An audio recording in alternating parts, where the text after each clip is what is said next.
Та бясалгал хийдгүү. Хэрвээ тийм бол таны амьдралд ямар өөрчлөлт гарсан бэ? Хэрвээ үгүй бол та өдрийнхөө хэдхэн минутыг илүүчилж байгаад бясалгалд зориулаарай гэж би зөвлөмөр байна. Яагад гэвэл бясалгал хүний амьдралд маш олон ач холбогдолтой. Тэдгээр нэг нь хүн одоо цагтаагаа холбогдоод өөрийгөө хянах чадвартай болдог. Анх бясалгал хийхэд миний хувьд маш төвөгтэй санагддаг байсан. Яагаад гэвэл би угаасаа зүгээр сууж чаддаггүй хурдан хөдөлгөөтэй хүн. Тэр үүднээсээ ч юм уу яг нэг газараа тогтвортой удаан хөдөлгөөнгүй сууна гэдэг нь асуудалтай санагддаг байсан. Тэгээд бясалгал хийх гээд нүдэн айнаад ингээд суухаар өвчээр хүрэхгүй, өөрөө ирэхгүй нүдэн нэгээд цагаа байнга хардаг байсан. Гэхдээ үүнийг дахин давтаж хийсээрэн багаад овоо суудаг болсон.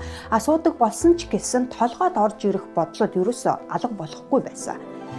Би өөртөө тэгээ хэлдэг байсан. За одоос юу ч бодохгүй шүү гэж суудаг. Нэг л мэдхэд өөрийг ярихгүй янз бүрийн бодол батчихсан байдаг. Тэгээ заримдаа энийг ч хийх ёстой, тэрийг ч хийх ёстой, энийгээ хийхээ мартчих вэ те. Тэрийгээ хийхээ мартчих вэ те гэдэгт санаа зовоод бясалгалаа огт хийж чаддаг байсан. Эсвэл яг бясалгал хийх гээл нүдэн айнаал суухад янз бүрийн гоё бизнесийн санаанууд ч юм уу амьдралдаа хэрэгжүүлэх янз бүрийн гоё санаанууд орж ирдэг. Тэгээд тэр санаагаа мартчихгүй юмсан гэж санаа зовсондоо нөгөө бясалгалаач хийсэн юм байхгүй, нөгөө санаагаа сансан ч юм байхгүй мартчихдаг тохиолдлууд бас их надад учирч байсан. Хэрвээ танд иймэрхүү байдал тулгарч байгаа бол өнөөдрийнхөө бичлэгдээр энэ бүгдийг яаж даван туулах вэ тухай зөвлөхийг хүслээ. Ингээд нэгдүгээрт бясалгал хийж байх үед оюун ухаанд янз бүрийн бодол орж ирэх нь энгийн үзэгдэл. Үүнд санаа зовсны хэрэггүй, өөрийгөө зэмлээч ч хэрэггүй. Хамгийн гол нь бодол орж ирсэн тэр үед анхаарлаа амьсгаан дээрээ эсвэл өөрийнхөө сонгосон амжилтын тайван дээр төвлөрүүлэх хэрэгтэй.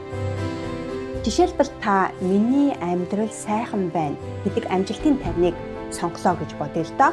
Тэгээд бясалгал хийгээд нүдэн айнаад сууж байхад тархинд янз бүрийн бодол орж ирэх тэр үед анхаарлаа шууд амжилтын тайван дээр төвлөрүүлнэ гэсэн үг. Миний амьдрал сайхан байна. Миний амьдрал сайхан байна гэж түүнийг хэд хэдэн удаа давтах жишээтэй. Эсвэл амьсгаан дээрээ анхаарлаа төвлөрүүлнэ.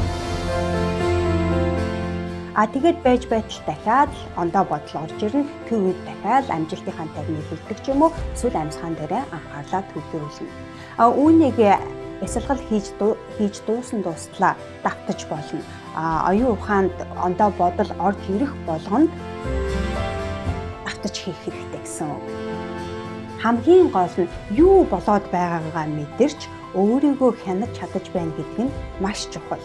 Анхаарал сарнихад бодсон бодлоо цааш нь үргэлжлүүлэн бодох уу?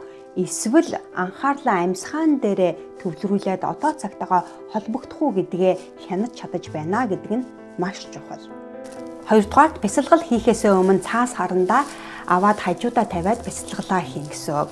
Бясалгал хийж байх тэр үед ямар нэгэн санаа орж ирэх юм бол шууд цаасан дээрээ тэмдэглэж авна. Ингэж тэмдэглэж авснаар цааш нь бясалгалаа тайван үргэлжлүүлэх боломжтой болно. Мөн орж ирсэн гоё санаагаа мартахгүй дараа нь өөртөө сануулгах боломжтой гэсэн үг.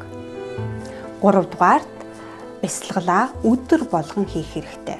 Бясалгал хүний амьдралд ямар их ач холбогдолтойг бид бүгдээрээ мэднэ. Тиймээс энэ их ач холбогдлыг өөрийн бие дээр өөрийнхөө амьдралд бий болгохын тулд бясалгалыг өдөр болгон хийх хэрэгтэй. Тэгэхээр та өнөөдөр хэдхэн минут гаргаж байгаад 5, 10, 15, 20 минут гаргаж байгаад бясалгал хийгээд эдгээр аргуудыг хэрэгжүүлээрэй.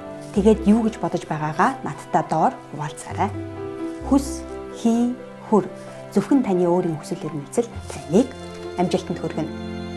Хэрвээ танд энэхүү бичлэг таалагдсан бол лайк дараа цааш найз нөхдөд түгээгээрэй. Мөн иймэрхүү бичлэгүүдийг цаг тухайн үед нь имэйл хаягаараа хүлээж авах хүсэлтэй бол яг одоо uka@cig.com руу ороод миний захин мэдээлэл бүртгүүлээрэй. Мөн миний YouTube сувагт бүртгүүлээрэй.